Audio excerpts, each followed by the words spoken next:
Good afternoon, everyone. Call the meeting, the regular meeting of the District Board, September 9th, 2024 to order at 5:34. John, please call the roll. Curry. Here. Adel. Anderson. Avedisian. Here. Lozano. Bush. Here. Bush. Here. Buell. Here. Clark.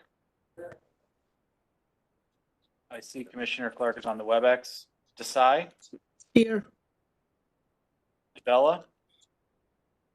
Drake. Here. Hale.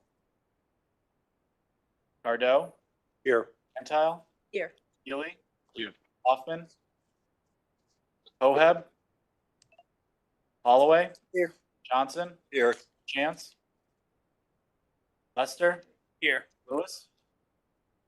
I think she's in the kitchen. Magnan. Here. Van Dyke. Maniscalco. Kane. Here. Patel. Here. Slemmy. Here. Huber. Here. Taylor. Here. Torres. Here. Wolf. Carrier. We have a quorum. Thank you. Please stand.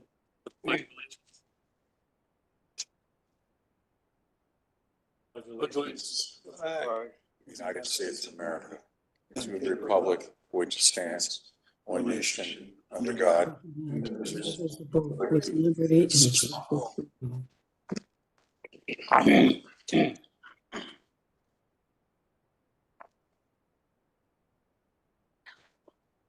Before we move on to public comments, I apologize for being 3 or 4 minutes late. And I would ask our district clerk to ask maintenance to go around the building and set all the clocks in all the offices and rooms and conference rooms at the same time. We were only 1 minute late. Well, late nonetheless. All right, is there anyone in the audience that would like to address the board relative to agenda items? Anyone on the WebEx? On the phone? Seeing none, hearing none. Move on to reports from district chairman. Oh, I'm sorry, approval of the minutes. Wow. How quickly we forget. Chair will entertain a motion for approval of minutes for July 1st, 2024. Discussion, changes, additions, deletions? All in favor? Aye. Opposed? Motion carries. Report from district chair. The only thing I have is that last week I met with the town manager from Britain, Newington, and along with the MDC commissioners. And he's fairly new to the job. He's very new to the job, but enthusiastic. And I'm happy that he's going to work hard, I think, and be a participant and work with MDC moving forward. He does have a learning curve. So thank you for that. Reports from Chief Executive Officer. Thank you, Mr. Chairman. I've just got a couple of things I want to talk about, but this first one is going to be a presentation, a short presentation from Jamie and Rita. As you know, we have been doing Learn to Earn program for high school students. Really, we started in 2018, and then we had we had to stop because of COVID, and we started ramping up. But we have not been very successful in that program. We have tried over the years. I know with Commissioner Taylor in Bloomfield, we tried to develop a curriculum for water. Portland has done the same thing, town of Portland. And so I had Commissioner Torres tell me, you need to be more creative, Scott.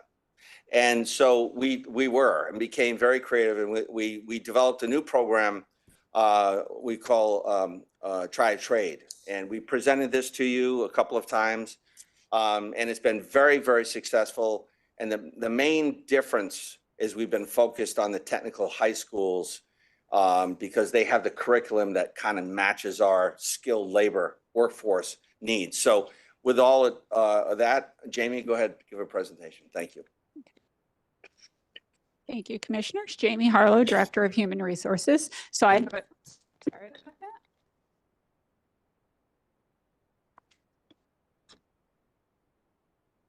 Okay, I have a few slides. They're not the prettiest, but I wanted you to see the kids. I wanted you to see the pictures because we had a couple really good programs right now. So Scott just mentioned the Try-A-Trade program.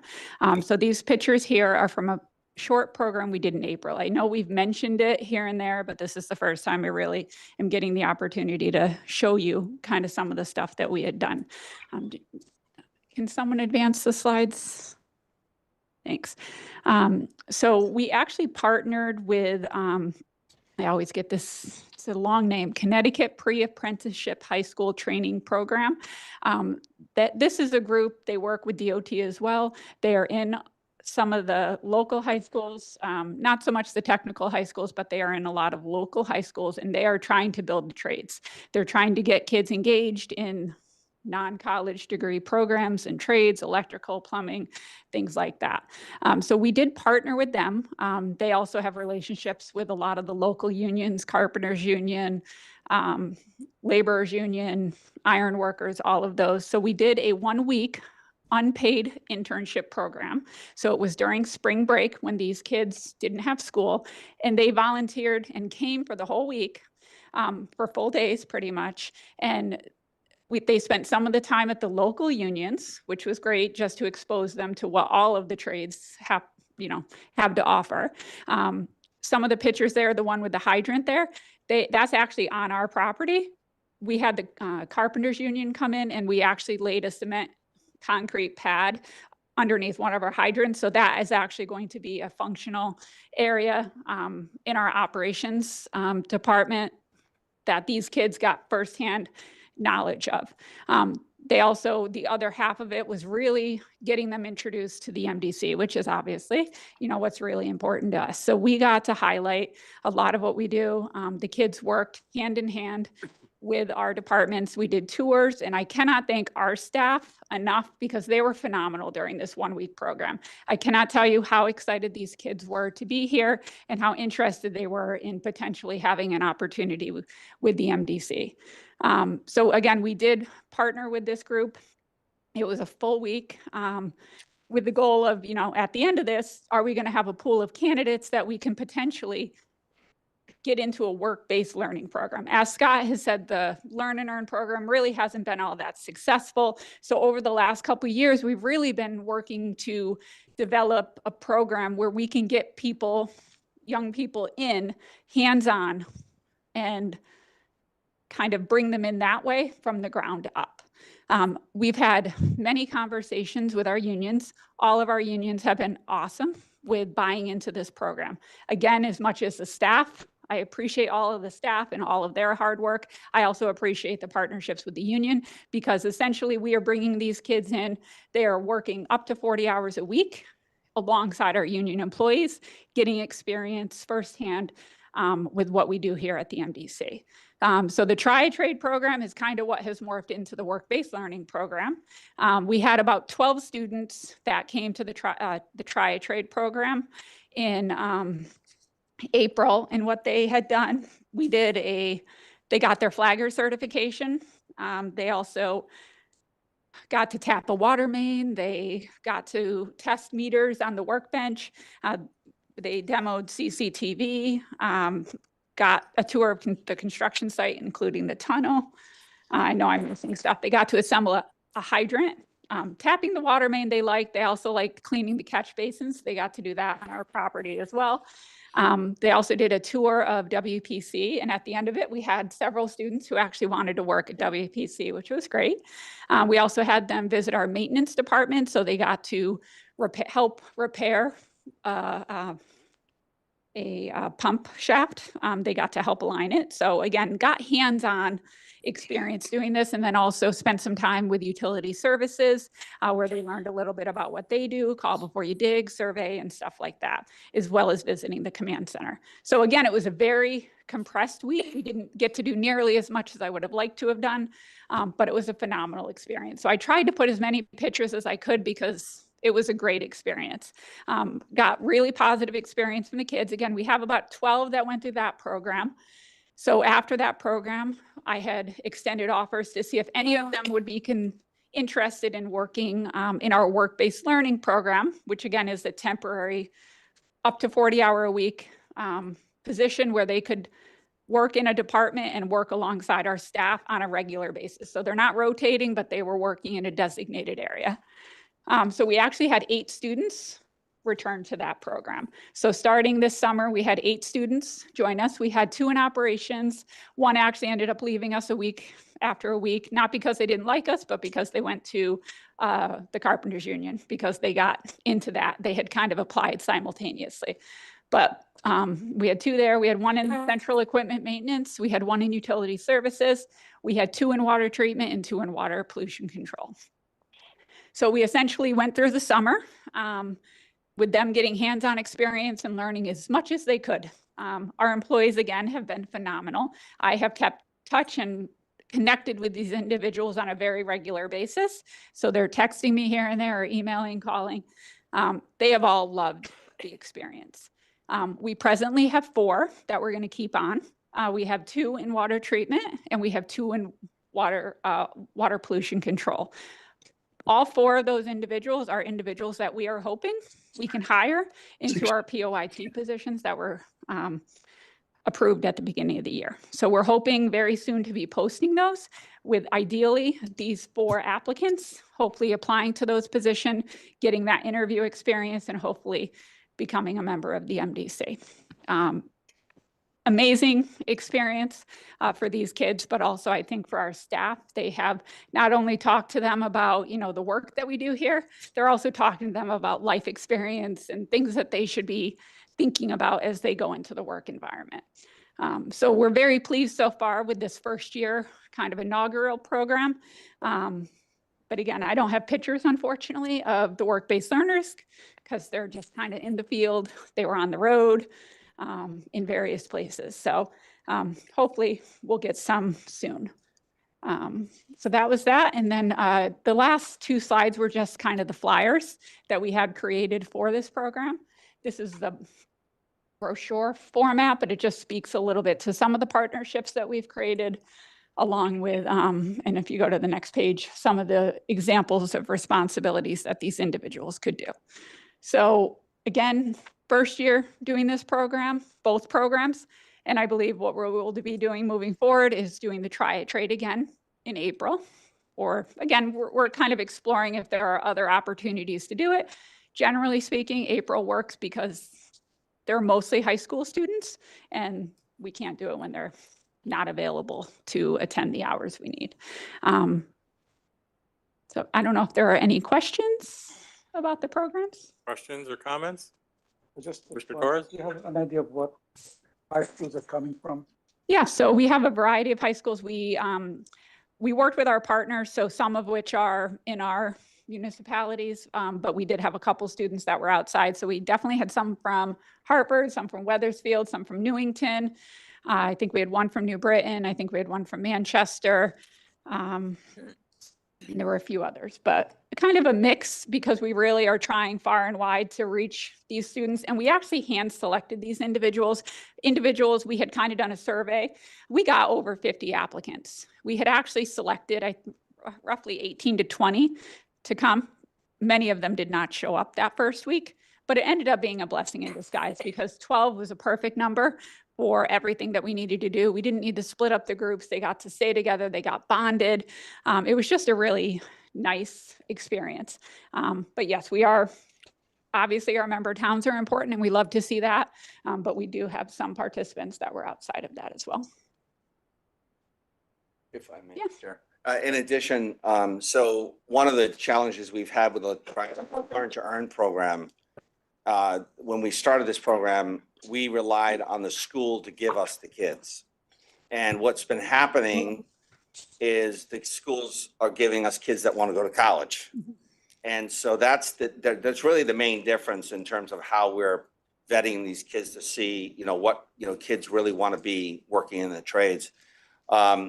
But we are, the one challenge that the industry has, wastewater and water, is the treatment operator. This is a kind of a major problem across the country.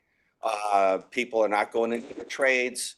The challenge that we're dealing with is, there's very restrictive testing requirements. You have to get certified by the state, either DPH or DEEP. And it's not an easy test to pass. And there's classifications 1 through 4. So it's very regimented. It's a very strict profession. You have to be certified to the level of plant. So we're working this position, we call it the POIT. We've had it for years, but we've changed it in the last union negotiations.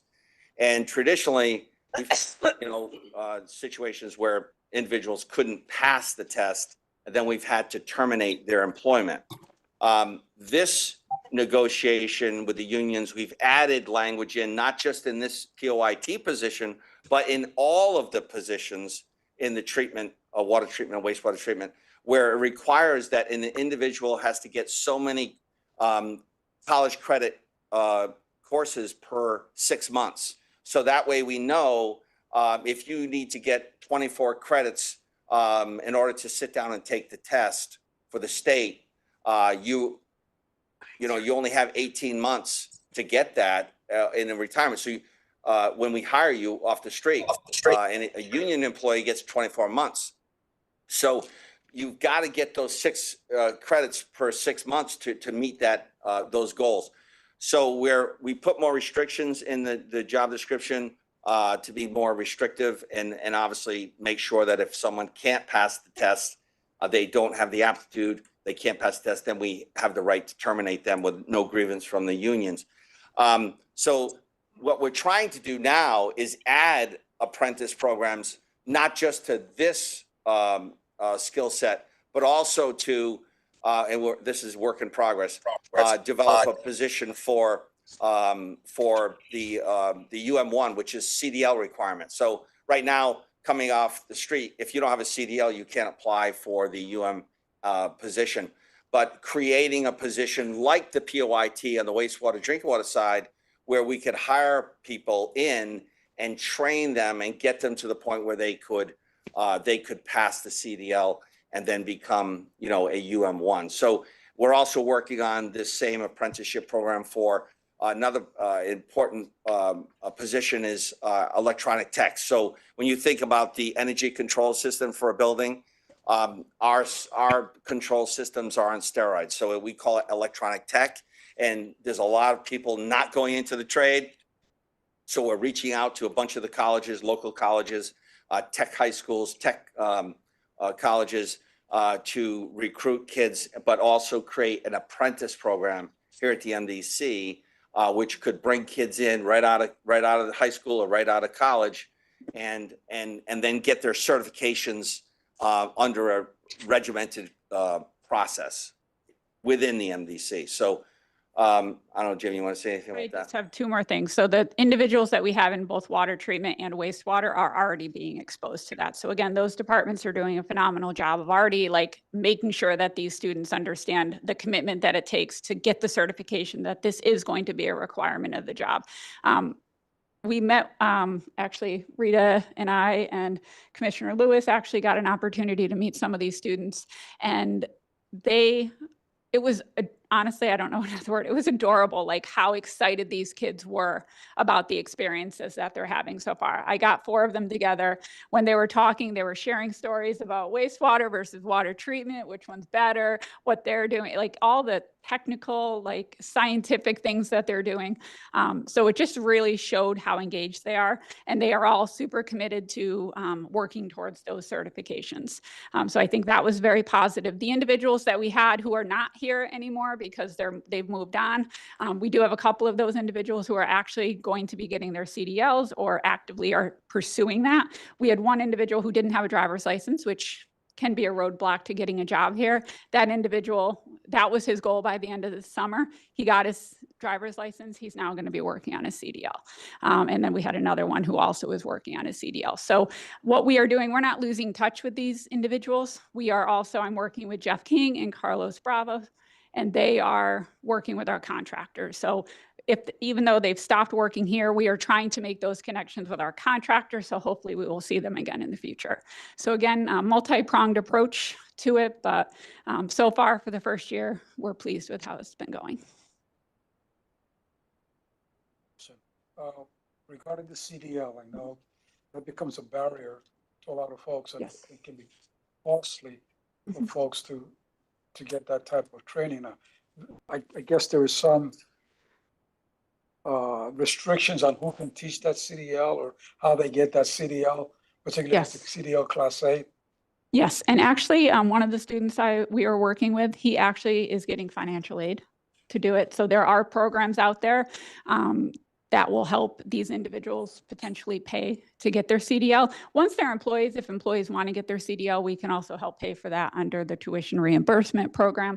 So there are multiple avenues, but in this temporary program, I have heard that there are some financial aid situations that should hopefully help offset that. That's very important Yeah. because it can be very costly, Definitely. especially, are we looking for a CDL? We really are looking for a Class B. We do have a lot of individuals who have Class As, but the majority, all of our jobs require a Class It B. could be over 10 grand just Yeah. to get that CDL Class A.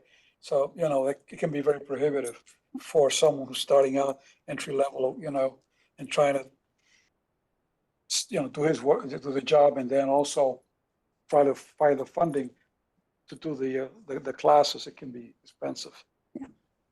And if I may, the one challenge we have with the CDL, we're working through this with the unions.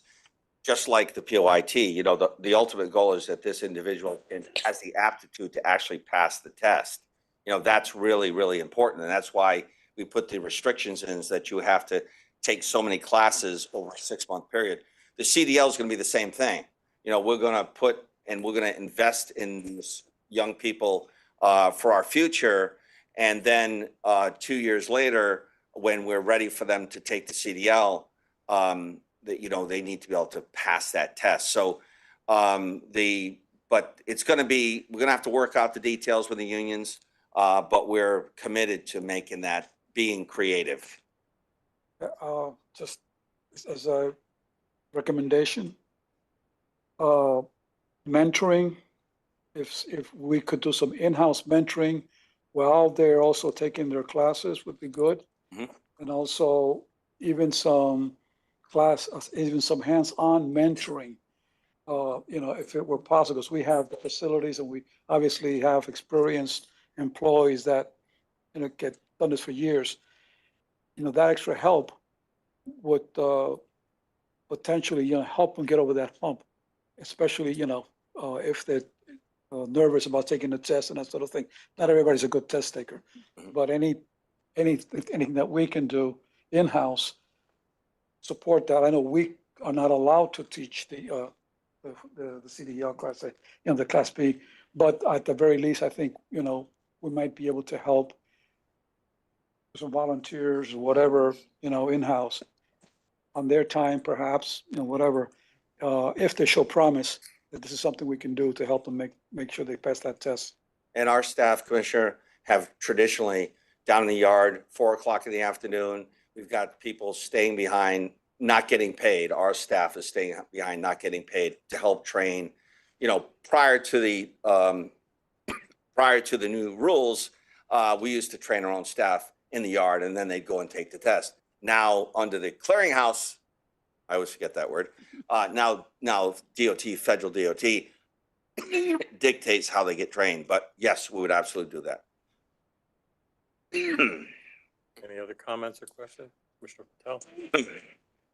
Can we create a program with our contractors where we subsidize one of their or couple of their employees, or they take our selected candidates and have them work, and we pay partial salary? So these guys are trained working on our own projects and have better knowledge. Commissioner, we're doing that right now on all the work in North Hartford. That's my next topic. But yes, we are doing that right now. So how do we do it? We have mandated under the North Hartford project, which we've never done before. We have mandated that our contractors hire 30% Hartford residents. We've never, ever done that before. So all of our contractors, we're at 38%. We're averaging across the board about 38% are Hartford residents. working for our contractors. And in some case, they're flaggers, in some case, they're plumbers. I met a few of them out on Woodbridge today. So we're doing everything we can to increase the capacity of the people that are engaging in MDC project, whether it's with us or with a contractor. Are there potential to hire them if they are trained well? I would tell you, we have at our field office in North Hartford. I know, I don't know how many, but we hear all the time. We get lots and lots of people coming in, applying for jobs at the MDC or their contractors. So yes. Thank you. Any other questions or comments? Jamie, Scott mentioned 24-month period where they have to gain X number of credits. Do we consider that a probational period, so that should they not complete those requirements, we drop them and the only right they would have would be to a Spiro hearing? Yes, that is essentially what happens. It's a special probationary period. So they're still eligible contractually to the increases that are allotted under the contracts, generally every 6 months. But yes, they have 2-year requirement to get their certification. If they don't, then essentially, yes, it goes to disciplinary hearing, and generally they would be terminated if they cannot obtain it in that period of time. Okay, I just, questioned the termination and dropped. Yeah. Two very different things. Yes, it's under the probationary period and the union doesn't grieve it. Thank you. And excellent program. I mean, you're hiring, based on this program, this class, you're hiring 33% of those who went through it. And if you're comfortable with it and the staff that's working with these young people are comfortable with hiring those 4 people, I think that's wonderful. So that's a It's great, been great. The great kids number have to been work great. with. Yeah. And I like your work boots. Thanks. I do have them. Thank you. And Cal, you're absolutely right on, I have no idea what the cost of tractor trailer license is, but I have 2 16-year-old grandkids who just got their driver's license. And just to go to driving school was like $900 a kid. Crazy numbers, absolutely crazy. Oh. Okay. Report from district council. I just have Oh, I'm sorry. Go ahead. Mr. Chairman. Thank you. One more quick one. And Nikki was going to be here to present this, but he could not be here tonight. I've mentioned this before at BPW. I'll mention it again. Really quick, we're working in North Hartford. In September 2022, we were planning to do $47 million worth of work up there. In July of 2023, we agreed with DEEP and the community and EPA to spend $170 million. This is a flyer that's going to be published in the local media in North Hartford in this coming weeks. Durham Street was our first project. We were told by the legislature, by DEEP, by EPA, yes, we agree to everything MDC's proposed to do in North Hartford for community benefit, with one exception: start digging in July of 2023. We did. This project is 1.5 years ahead of schedule. And I mentioned this before, these roads are paved.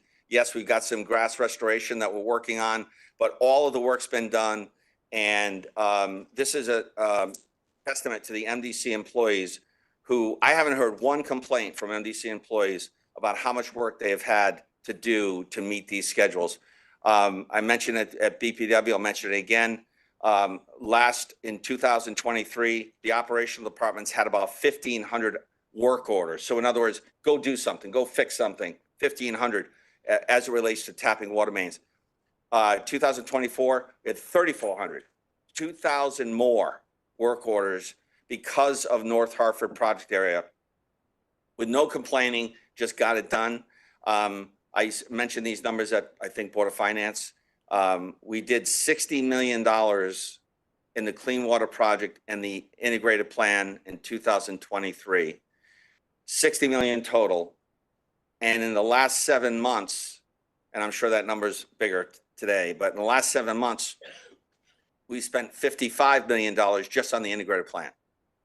So the magnitude of work that's going and is being done by MDC staff to get all of this work done that we agreed to is tremendous, and they deserve a lot of credit.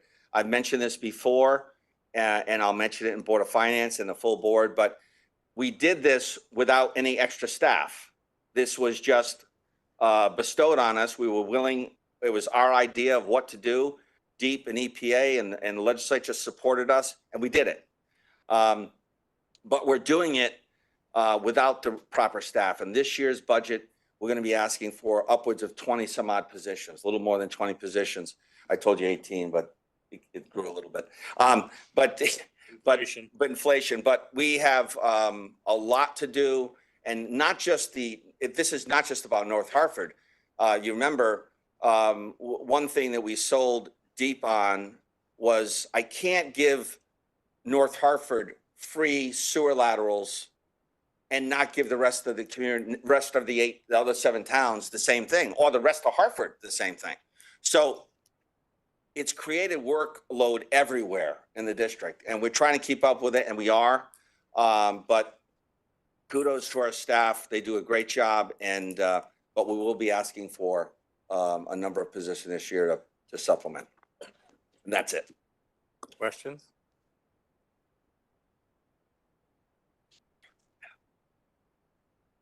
Chris? Thank you, Mr. Chairman. Chris Stone, District Council. Just 2 things relatively quickly, primarily updates. Tunnel litigation. We received we worked on an order from the court. The court has issued an order consistent with what we've requested. The other side wanted a trial-ready date, which was unrealistic. We've moved it to, or secured a date of June 1, 2025 as a trial-ready date. In federal court, that doesn't mean you start picking, this is a court-side trial, but doesn't mean you start putting on evidence on June 1st, 2025. It means you have to be ready to put on evidence as of June 1, 2025. So that's the, hopefully we'll be in court on that date, but certainly shortly thereafter we'll be in court on that date. In that regard, we continue to try to work towards a mediated settlement with the other side.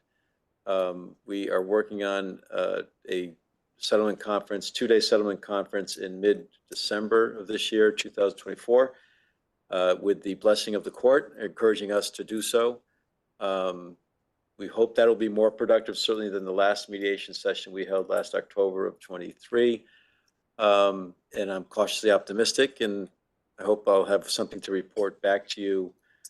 If not January, maybe, hopefully, a special meeting sometime in late December. But we'll see how that bears out.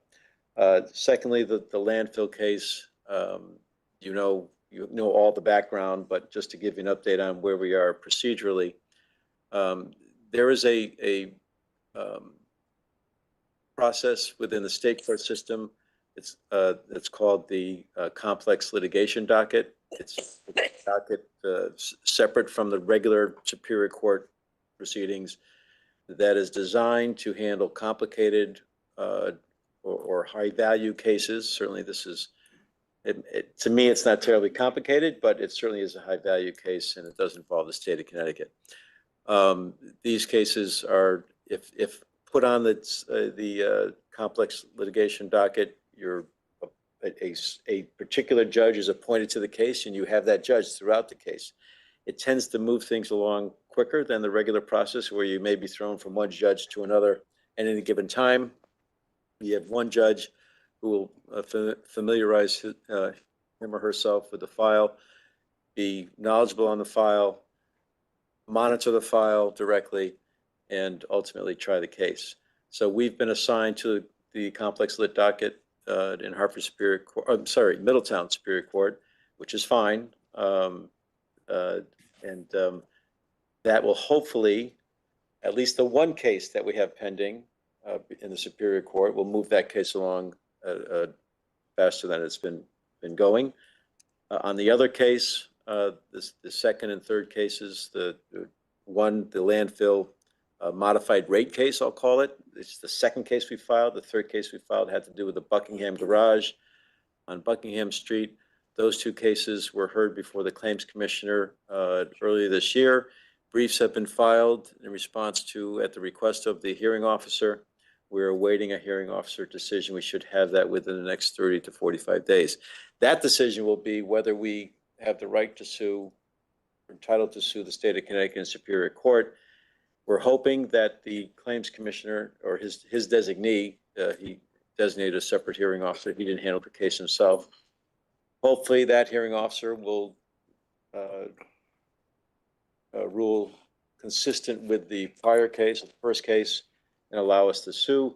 If that does happen, we'll move to consolidate all three cases at the complex lit docket, get all of them together. They deal significantly with the same issue,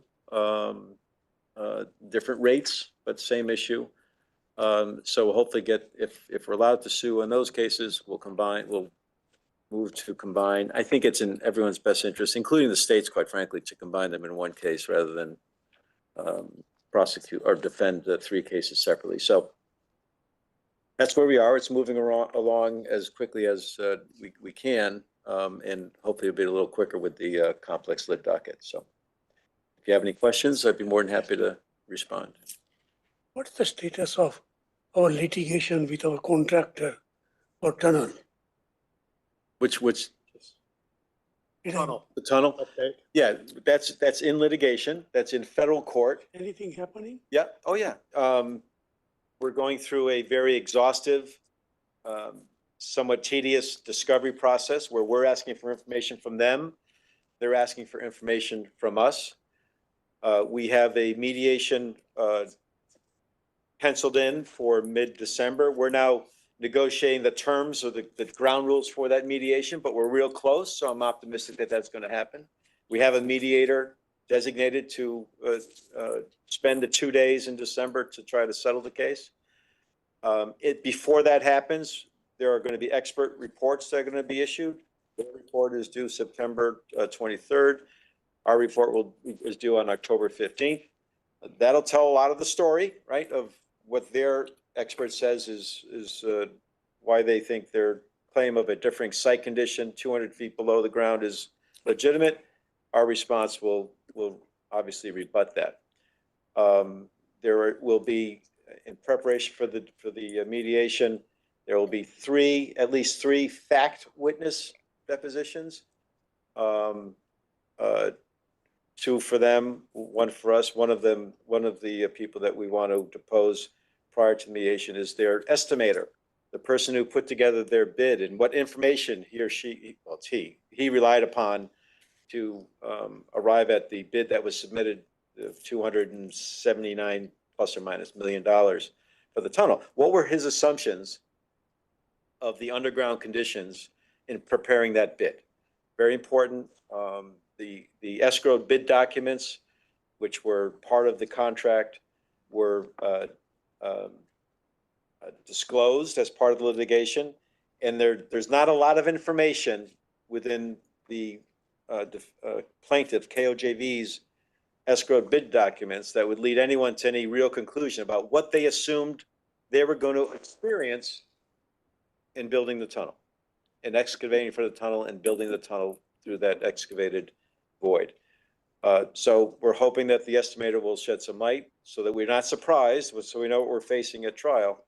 But that is something that's going to happen before the mediation as well. So it's moving along.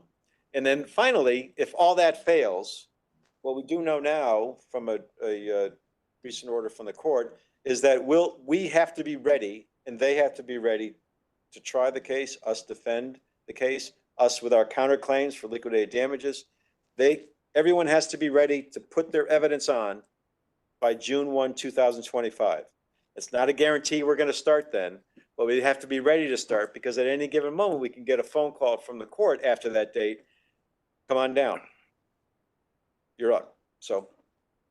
Question on tunnel Commissioner progress scheduling. Mhm.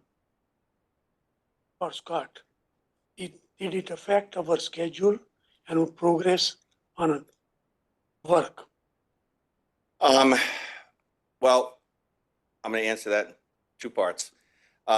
So when we did the tunnel, we have 5 projects that really make the tunnel a system, right? The biggest part was the tunnel and then the pump station that we're building right now.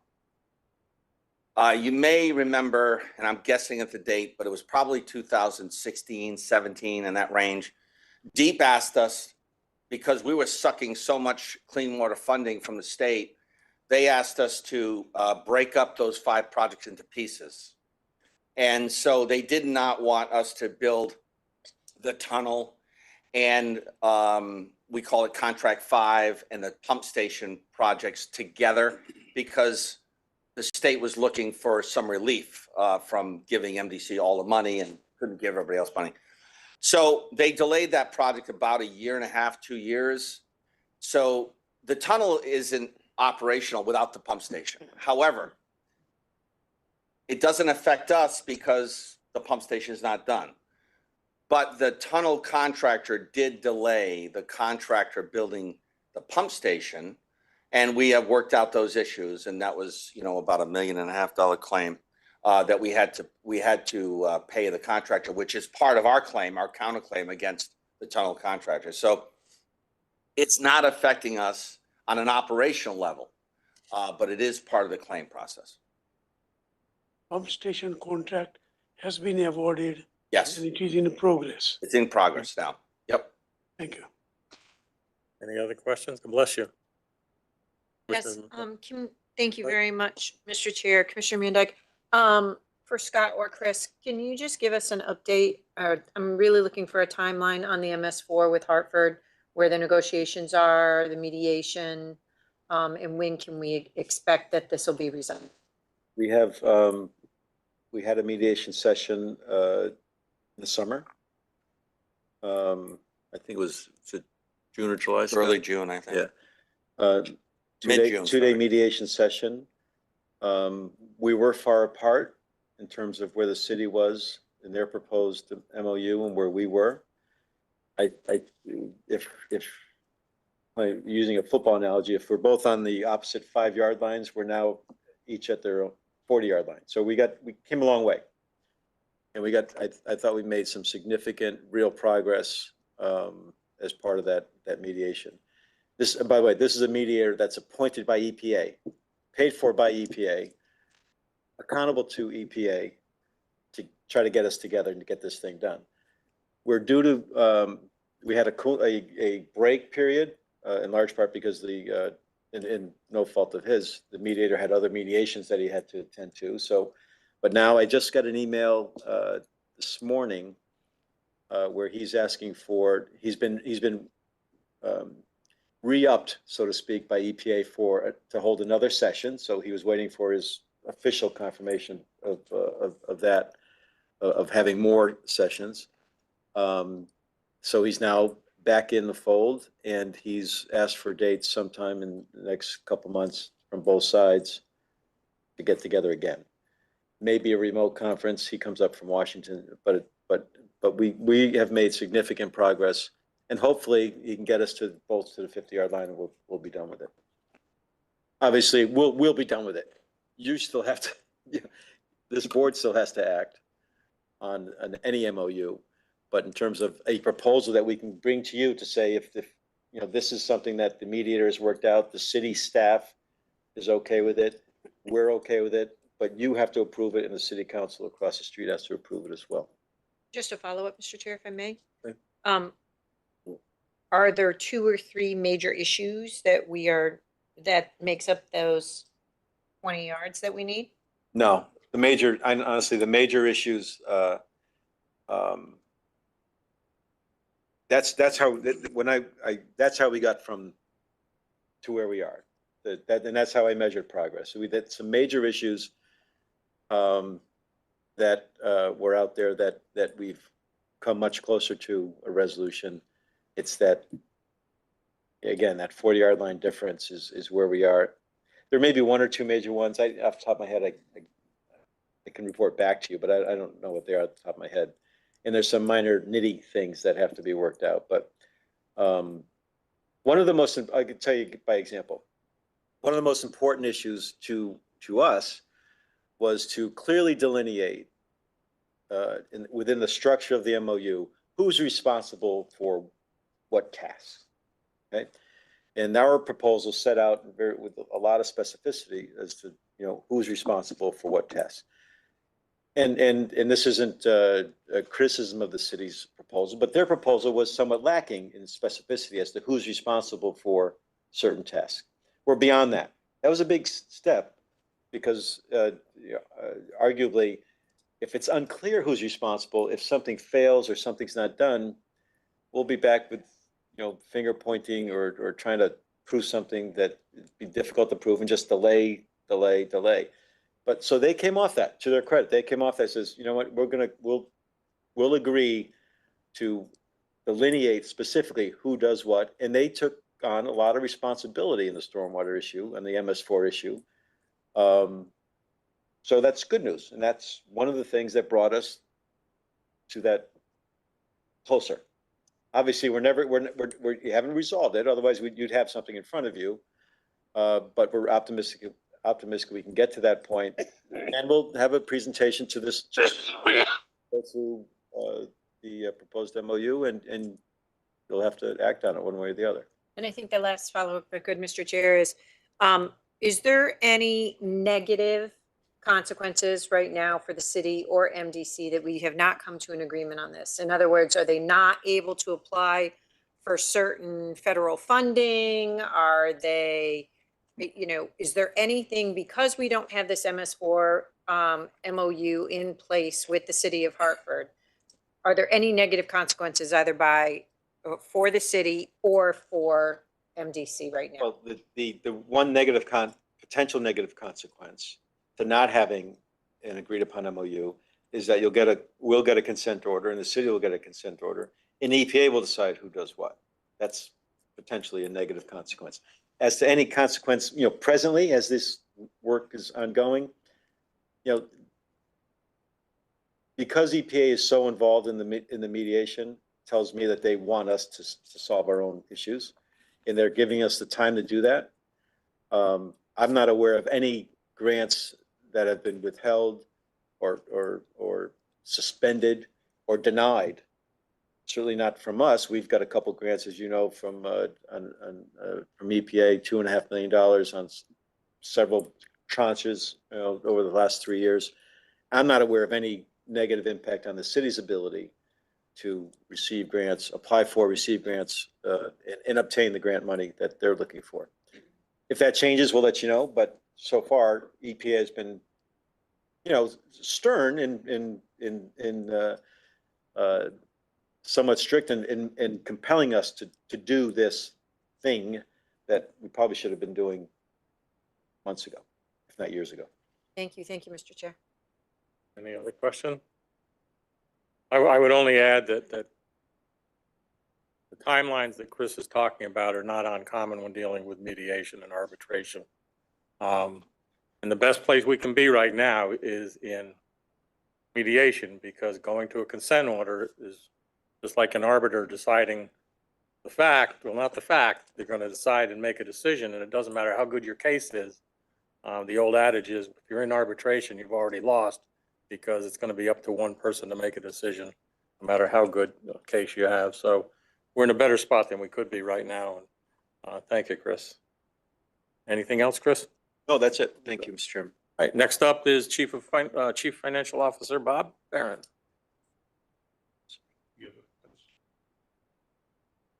Hi, Bob Barron, Chief Financial Officer. This is a quick 3-slide presentation.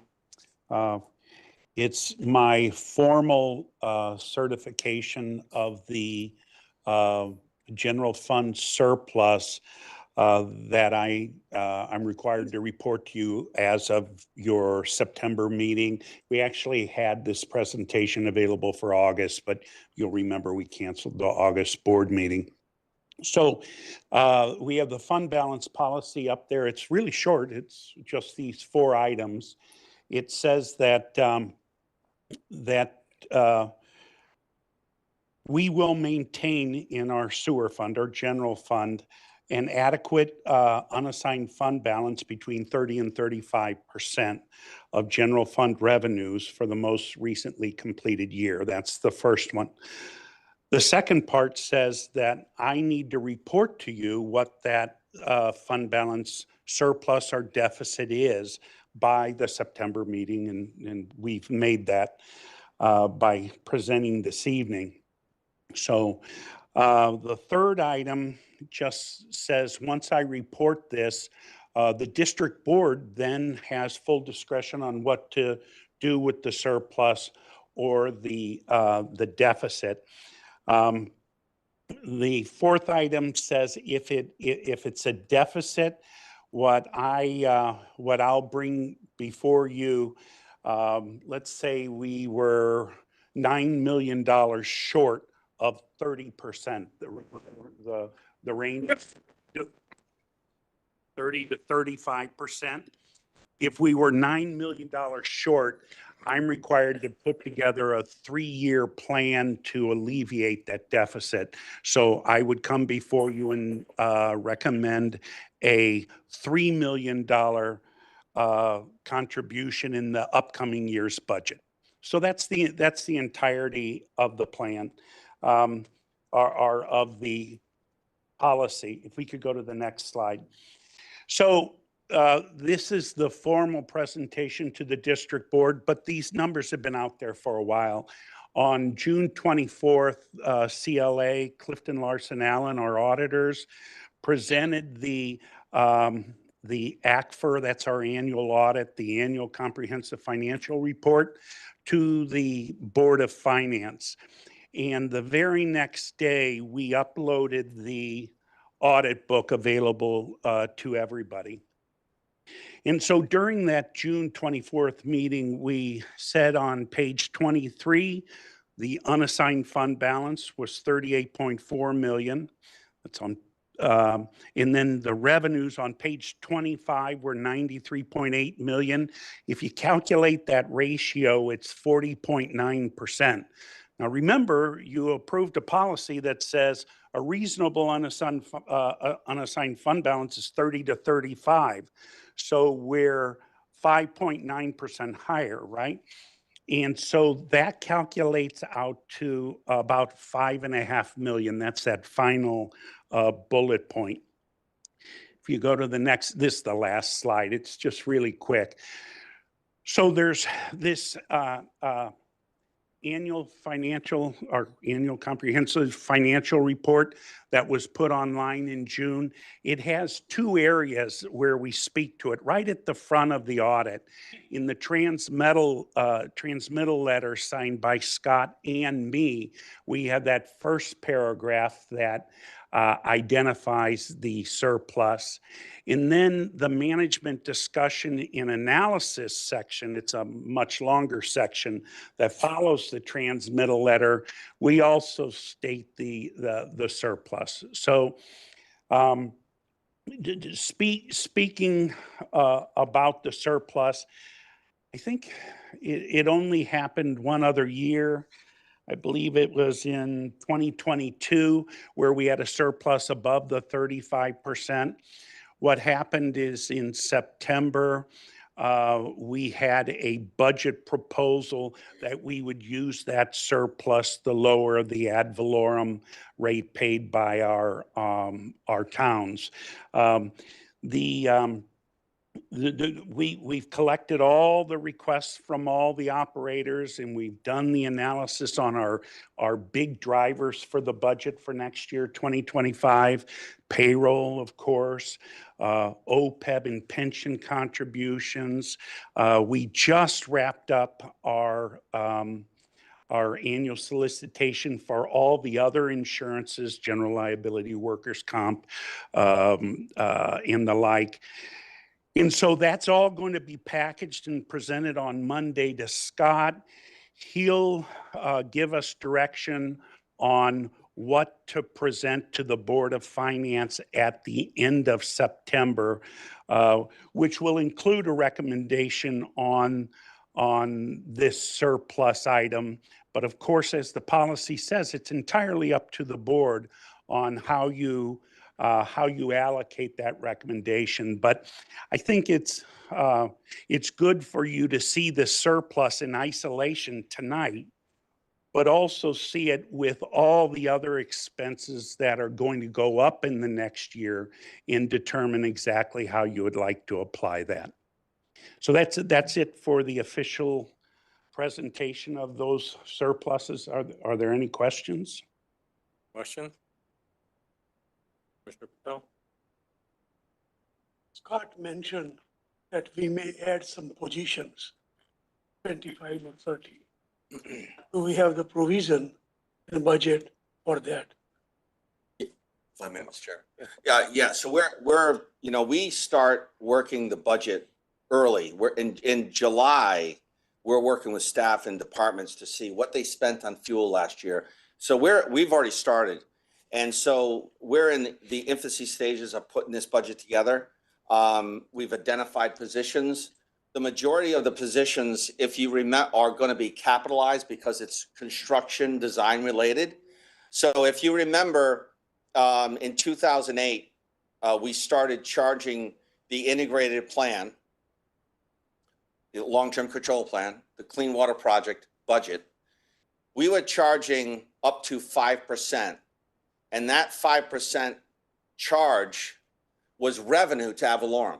So we were collecting upwards of $13 million at the height of it, and it was helping reduce Avalorum. So we're charging, Peter to pay Paul. So we're taking $13 million, and we slowly realized that we're very concerned about when we submitted the 2018, the integrated plan, we're very concerned that it wouldn't pass a referendum. And we were very concerned it wouldn't get approved by DEEP.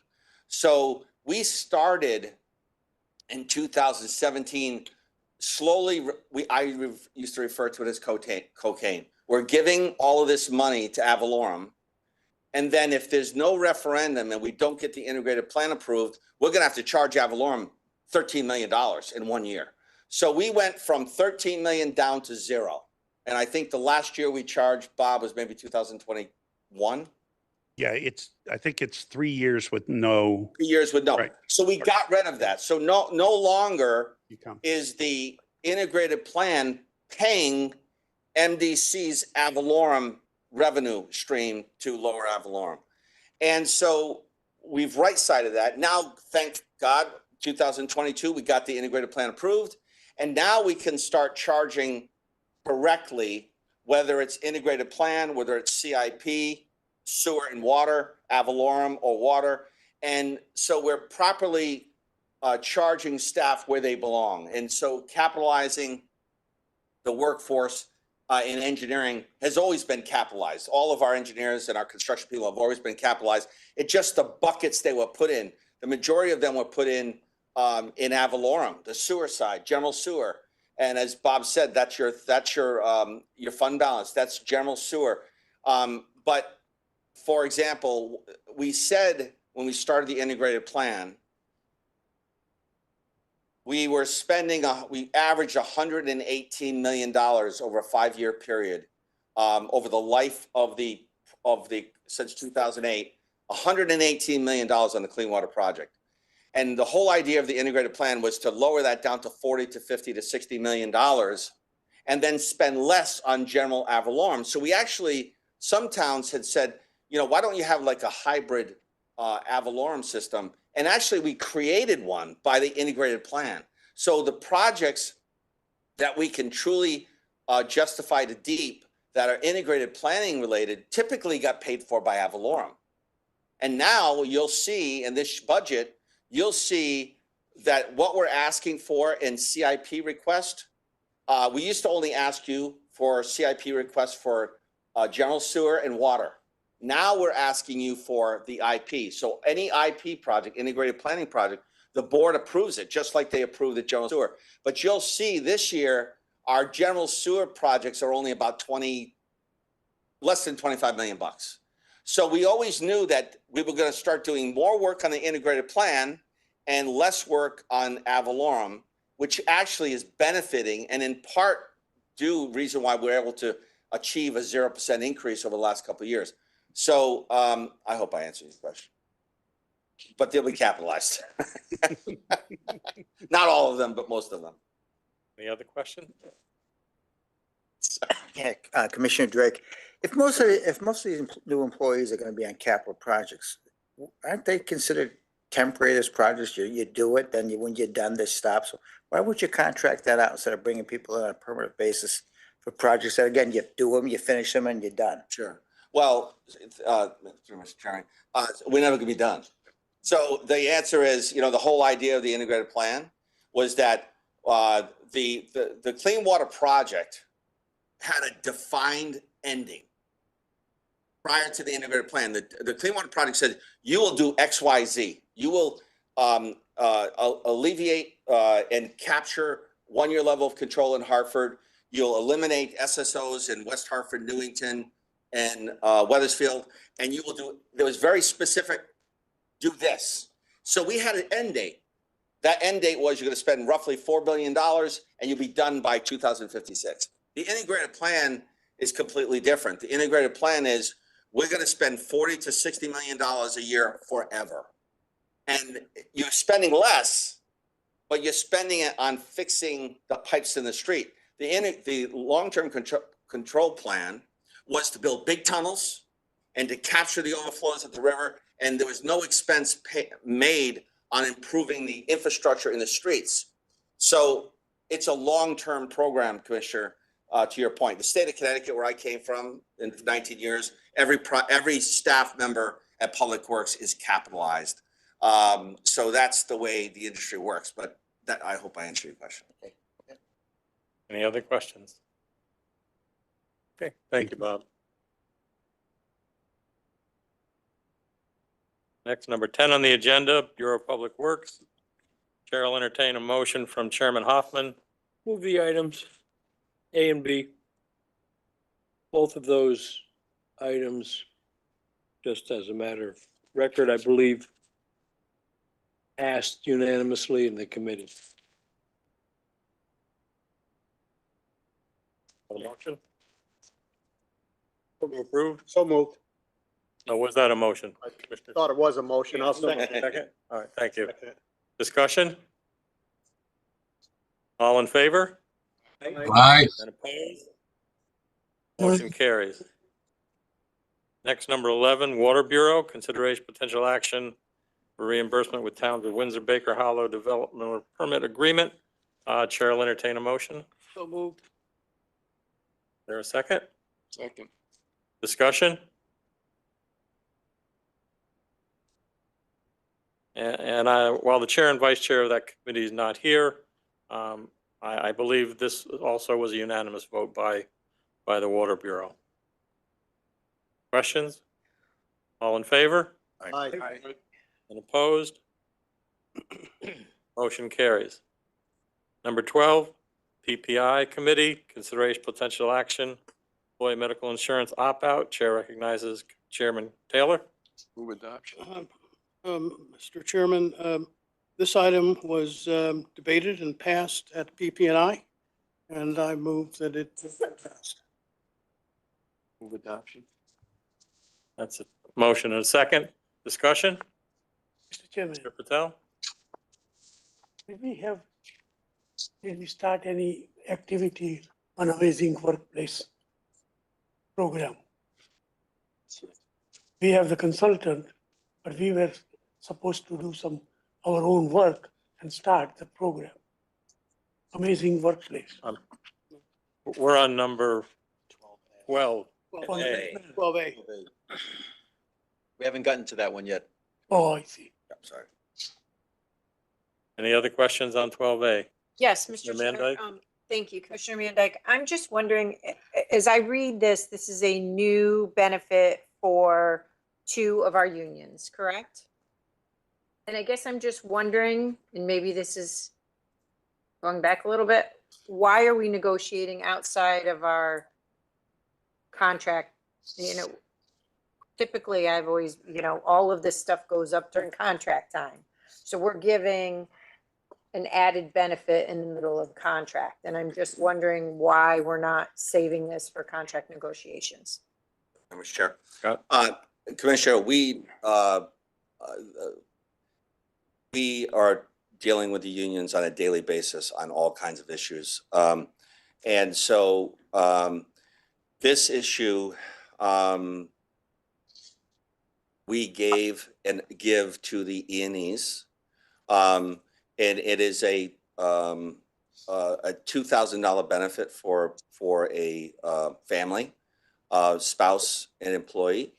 And so we felt it saves MDC money. The MDC, so if you think about this, the MDC's premium to provide insurance for a family is $35,000. So if we have an employee adopt this buyout for $2,000, we just save $35,000. And if I could interrupt, I'm just saying, the question that I have is not necessarily about saving money. Yep. It's specifically procedural that we're opening contracts and adding benefits, not during a, negotiation. I mean, Yeah, and to your point, we have 1,000 issues every year that are similar to this. And they come up for whatever reason they come up. And we'd like to wait 4 years, but the MDC can save a lot of money. So that's why we bring these issues when they do come up to the board. It's a huge benefit to the MDC. We've given this benefit to the E&Es. The 3 unions, one of the unions has not accepted it. We're hopeful that they'll change their mind because they have the largest potential number of people that would actually benefit from it. But when an issue comes up and it saves MDC money, it doesn't make any sense to wait 4 years to bring it to you. So that's why we're bringing it to you. Commissioner Torres?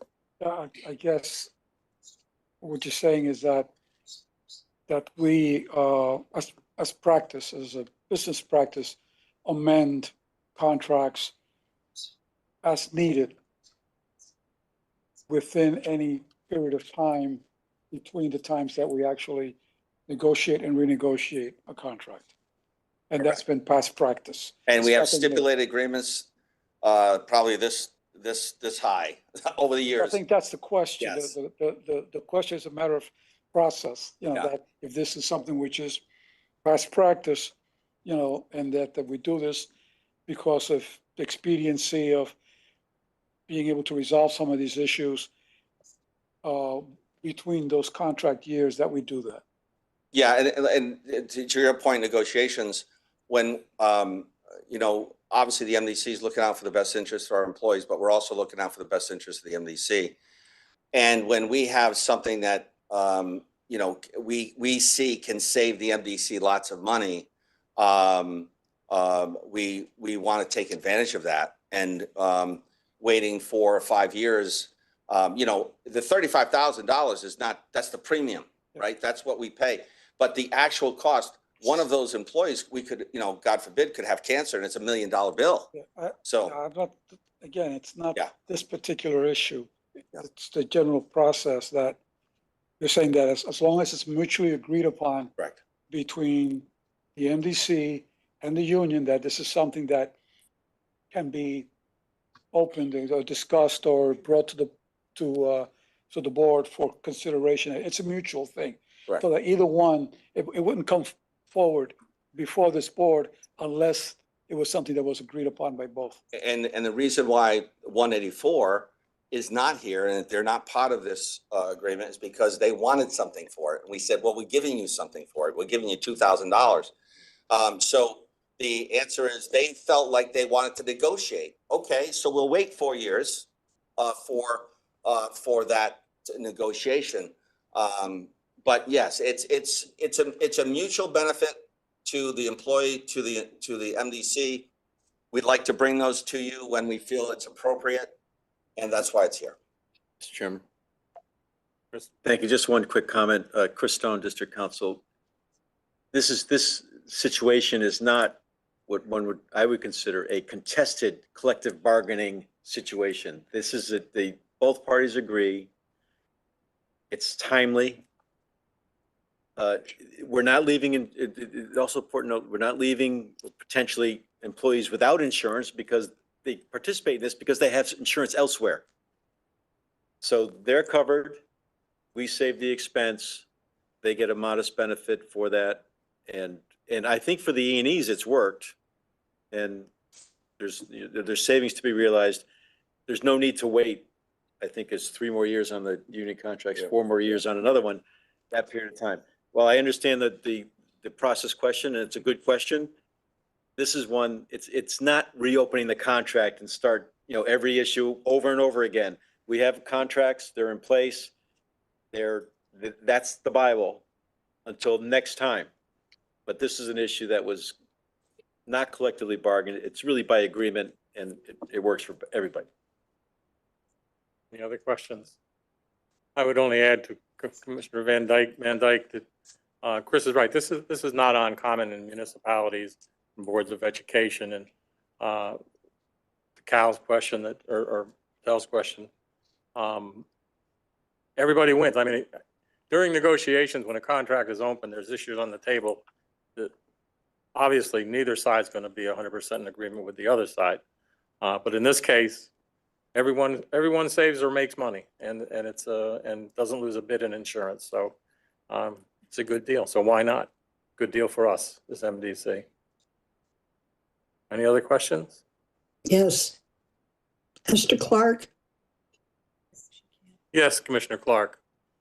my question is, if it's not accepted at this point with, as the chairman said, how long will it stay in limbo? I think she's referring to me. I think so. This is Scott Jellison, Commissioner. So we've left the door open to 184 and said, we're happy to offer the same program that we've offered to 1026, which is our supervisors union, and 3713, which is our technical union. The offer stays the same. They've asked, they're trying to negotiate on behalf of some individuals related to some grievances, and we've declined that negotiation. We felt that it's a fair, it's giving employees. I would tell you that there's approximately less than 20 184 employees that are actually on their spouse's medical insurance right now and not receiving this benefit. So the only benefit to the employee is they get $2,000.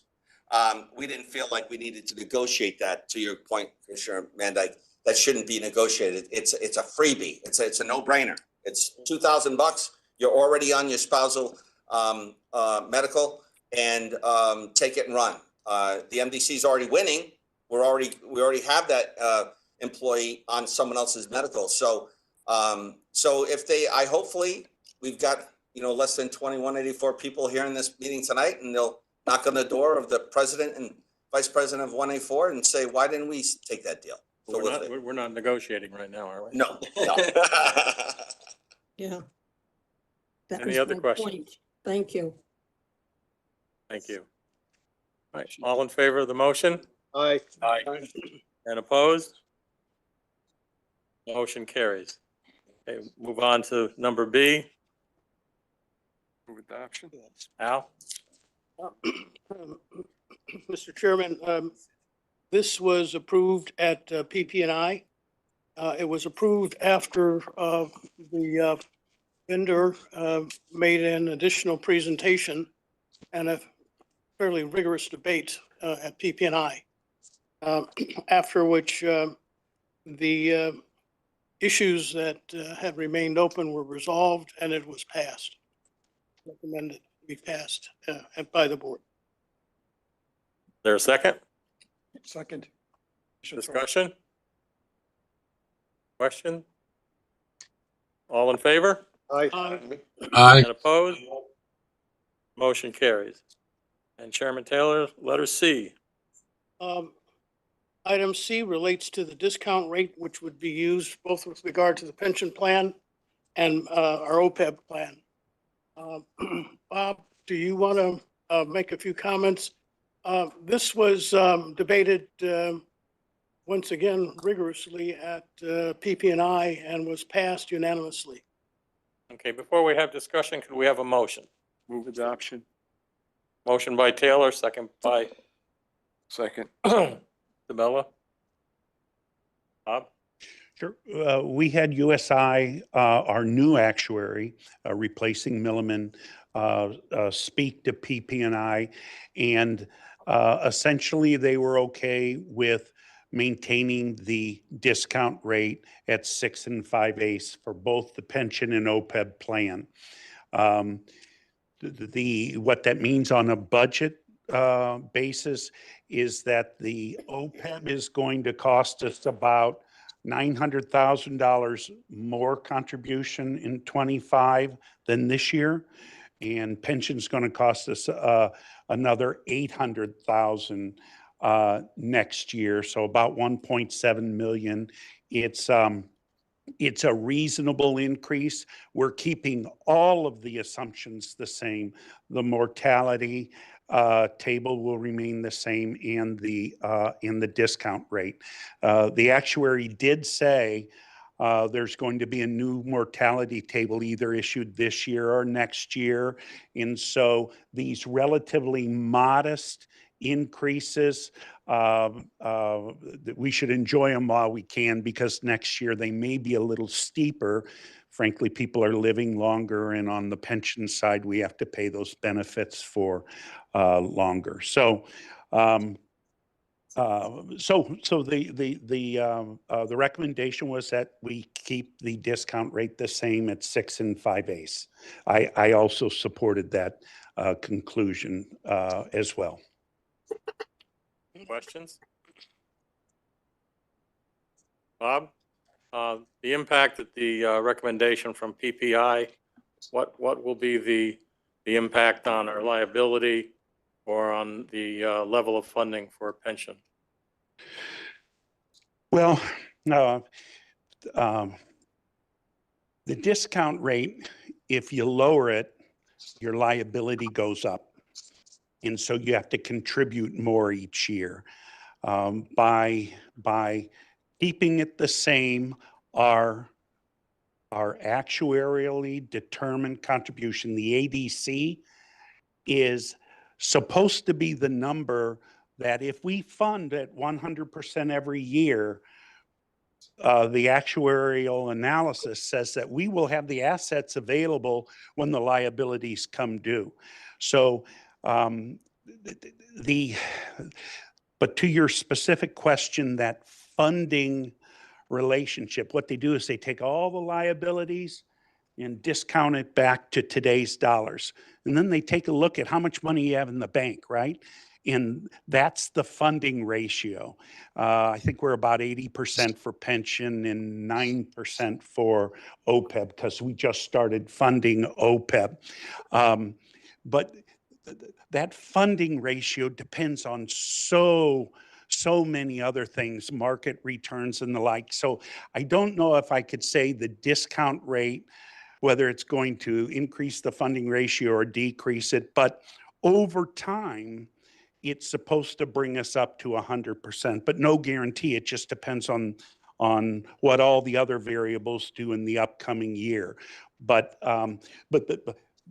it's really fun for me to report when I'm before the rating agencies, and how we've done so well with the rating agencies is that this board has approved the 100% funding of both its long-term pension liability and long-term OPEB liability. And that's what we've done for several years. You don't have any of those numbers and comparisons of how well we did. I didn't bring them with me, but it was a really fun presentation. It was. We for like the third year in a row, this is the third year, I believe, where we've issued our debt competitively, and a third year in a row where we've gotten a lower total interest cost. They call it the TIC. We've gotten a lower TIC for about the same amount of money issued, about $80 million, than AAA rated communities that issued about $80 million within a day or two of when, actually this time it was on the same day we issued. So the market really likes our debt, and we really benefit by having a competitive sale.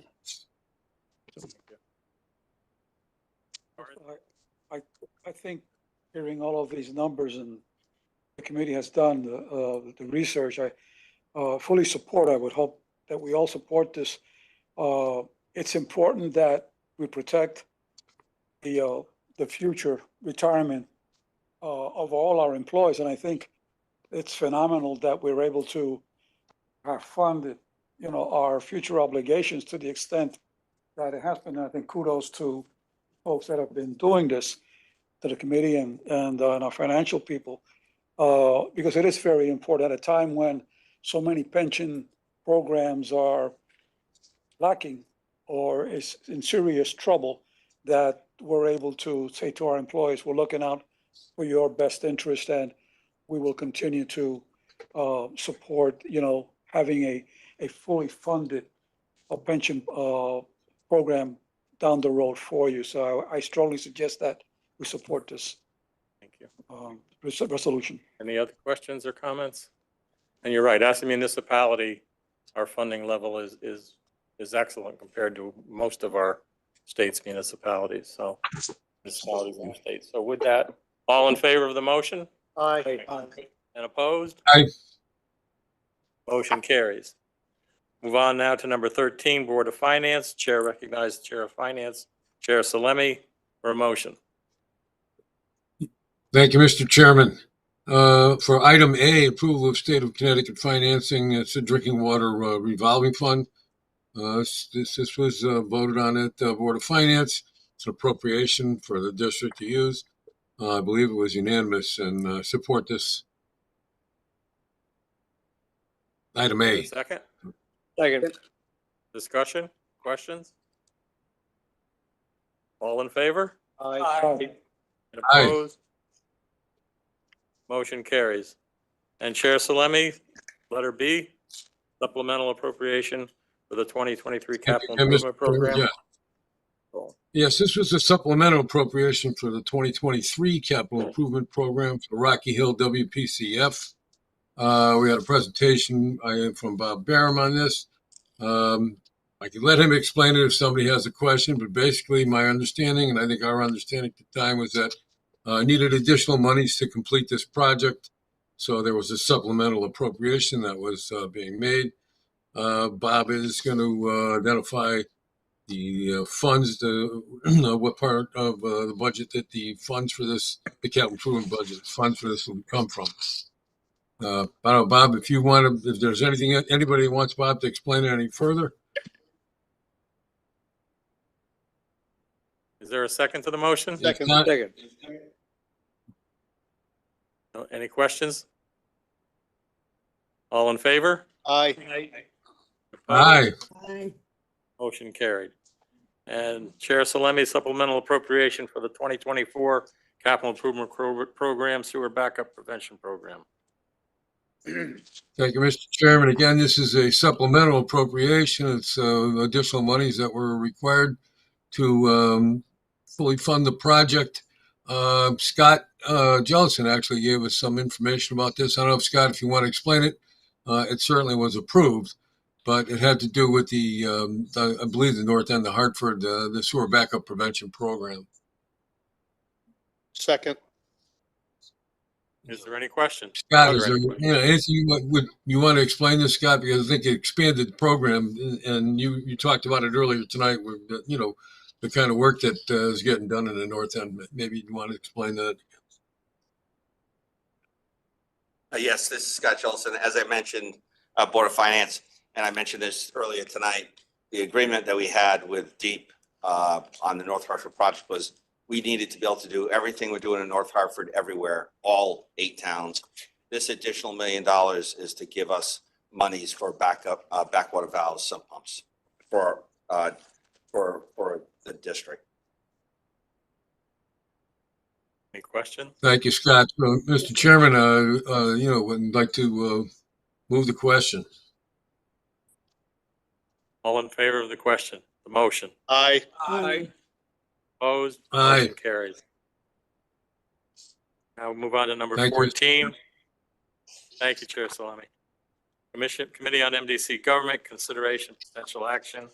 A, revision of water ordinance, meter setting, and B, new water ordinance lead and copper rule service line replacement.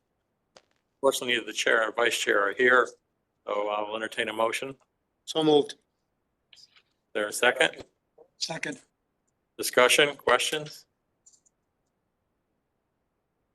All in favor? Aye. Opposed?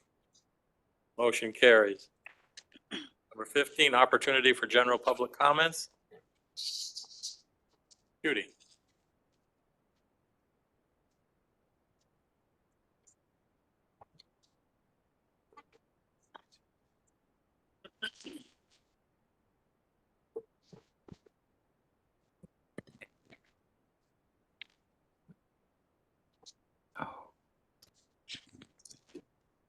While we're fixing the clocks, maybe we could get a sturdier microphone. We were very abusive towards it. Judy Allen, West Hartford.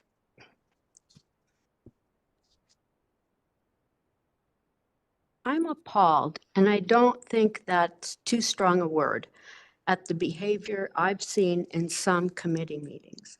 Transparency does not mean airing personal conflicts at public meetings. Those conflicts belong in private conversations with the goal of finding a way to respect each other and find common ground. If that can't be done, bring it to Commissioner Curry, who has shown to be level-headed, ask cogent questions, offer well-considered opinions, and be respectful of all.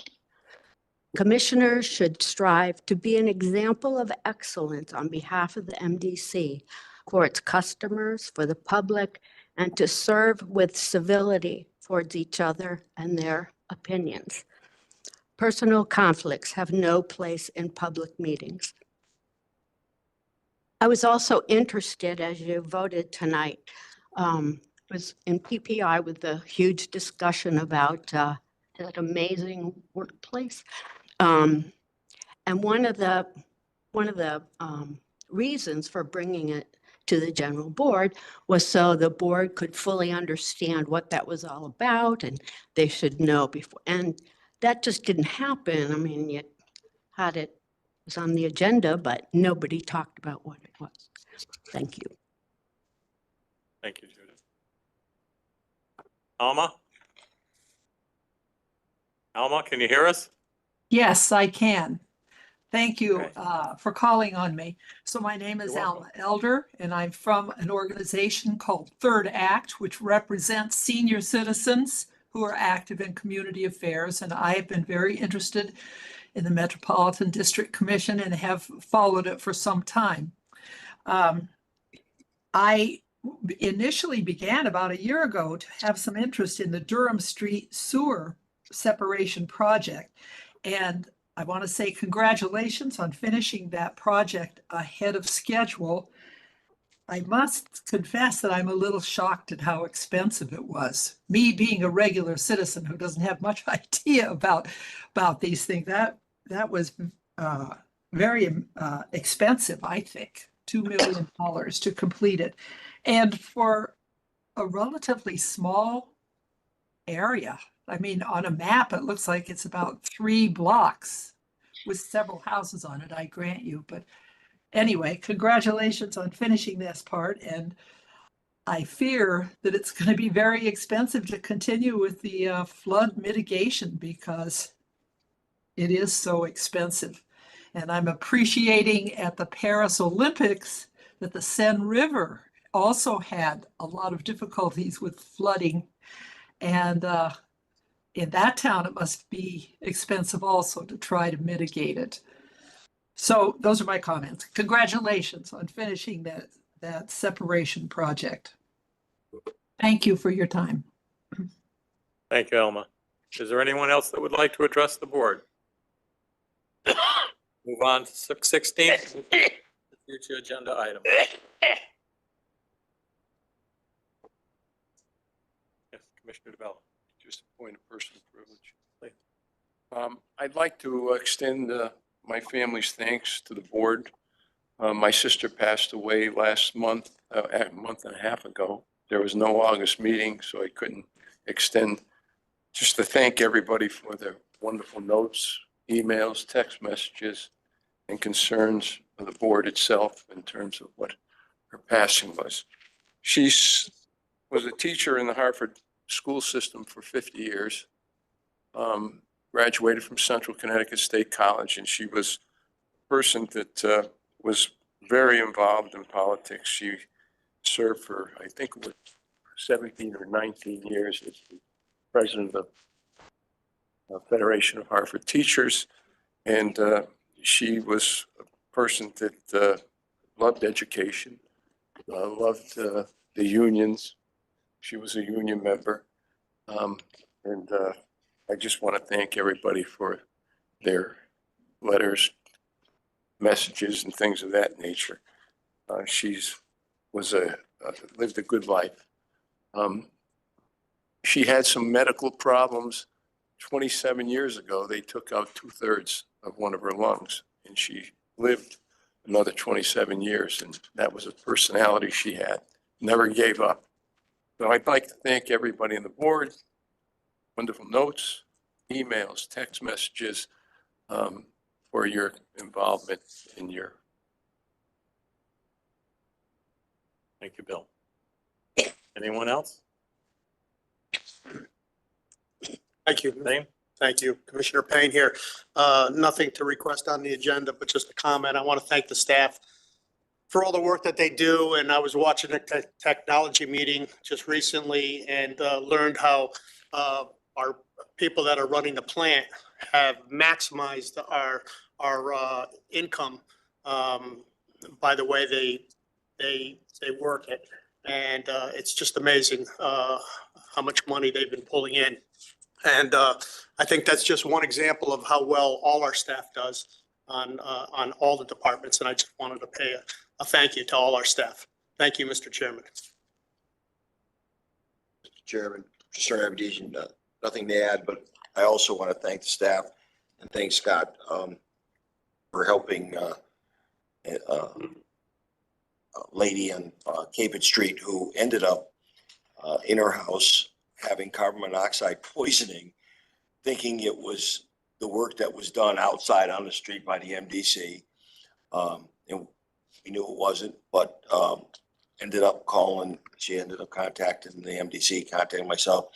The day I went over there, MDC, 2 people came in, went through the house, took a look, talked to her, made her feel very welcome. The staff did a phenomenal job. They found out what the real problem was, but the fact is that we did get there and respond immediately, and she was very happy. Thanks, Scott. Crew did a good job. Thank you. Anyone else? Okay, with that, I think we've completed the agenda and I declare the meeting adjourned. I don't know.